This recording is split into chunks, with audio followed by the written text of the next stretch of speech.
Okay, folks, it's Anthony with Signature Roofing, and it's August. We're getting a break in the heat right here in the beginning of August. It's a beautiful Thursday afternoon, and I just want to show you progress. We're back out here in Sicklerville in a home that we really had to pay a lot of attention to, detail as far as how we were going to get these shingles thrown down.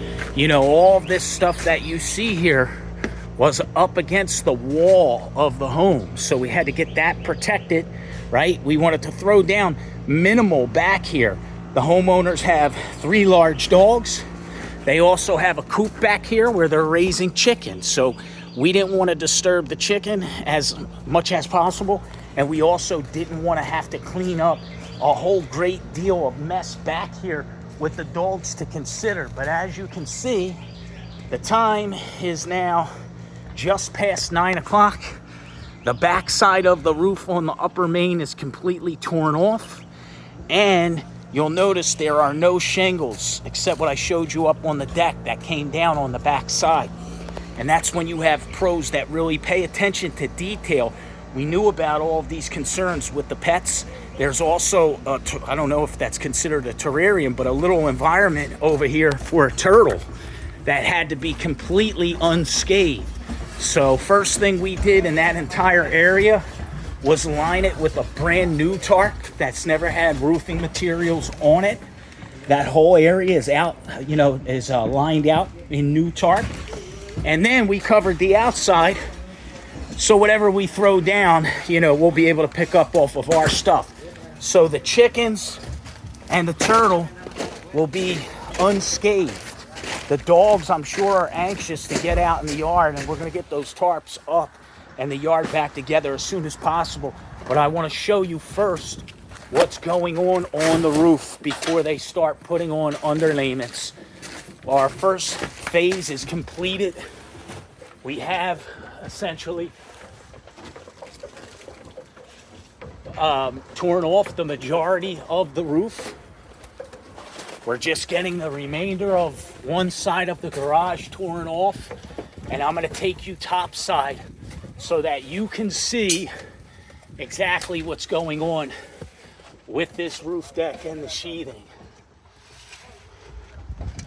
Okay, so as I told the homeowners, right, this lumber, as you can see, is pretty much like it was new construction.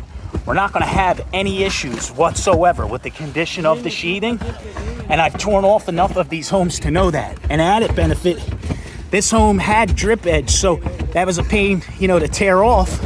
But typically, if it has drip edge, it'll also have ice and water, which means that these valleys and all of these eave lengths already have ice and water, right? So we have to get that real cleaned up of shingles, but the actual peel and stick ice and water asphalt product is not going to come up. It's really a benefit because today we have CertainTeed WinterGuard, right? Ice and water. So we're going to get a second barrier of ice and water in all of these valleys and all of these eave lengths. And then we're going to install these valleys correctly. And,